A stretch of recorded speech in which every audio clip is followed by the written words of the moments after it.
Баршаңызға қайырлы күн достар. Бүгін сіздерге дрожжысыз, содасыз жасалатын шелпектің рецептімен бөлісетін боламын. Видеоның соңына дейін қараңыздар. Қолдау білдіріп, каналыма тіркеліп, лайк басып, пікір білдіре отырыңыздар. Алдымен бізге жылы сүт керек болады. Әрі тұзымызды, қантымызды және бір жұмыртқамызды жарып алып, жақсылап араластырып аламыз.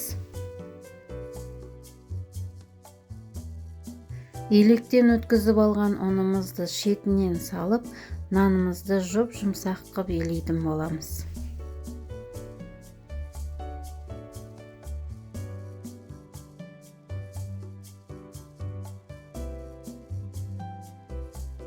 Қамырымызды жұмсақ қып елеп алғаннан кейін 10 минутқа тындырып қоямыз. Иіні қанған нанымызды алып, кішірек бөліктерге осылай бөліп аламыз.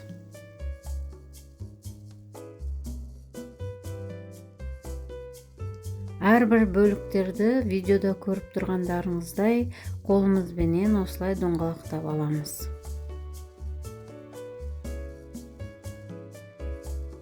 Барлығын дайындап алған соң тағы да 5 минутқа тындырып қоямыз. Әбден иіні қанған нанымызды алып, осылай дөңгелектеп, жұп-жұқа қып жайып аламыз.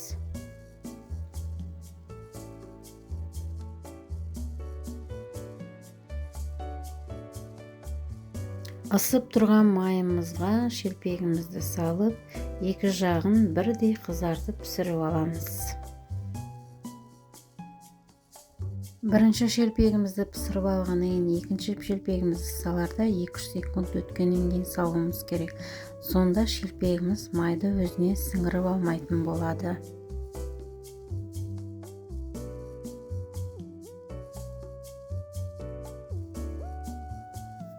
Міне біздің осындай әдемі, жұмсақ, дәмді шелпектеріміз дайын. Міндетті түрде осы рецептпен жасап көріңіздер, өте дәмді болып шығады. Достар, менің каналымда басқа да тәттілердің видео рецептері бар. Сол келесі видео рецептімді жіберіп алмас үшін менің каналыма тіркеліп, лайк басып, қоңыраушаның белгісін басып кетіңіздер. Сонда келесі видеоның рецептін жіберіп алмайтын боласыздар. Қолдауларыңызға рахмет. Келесі кездескенше.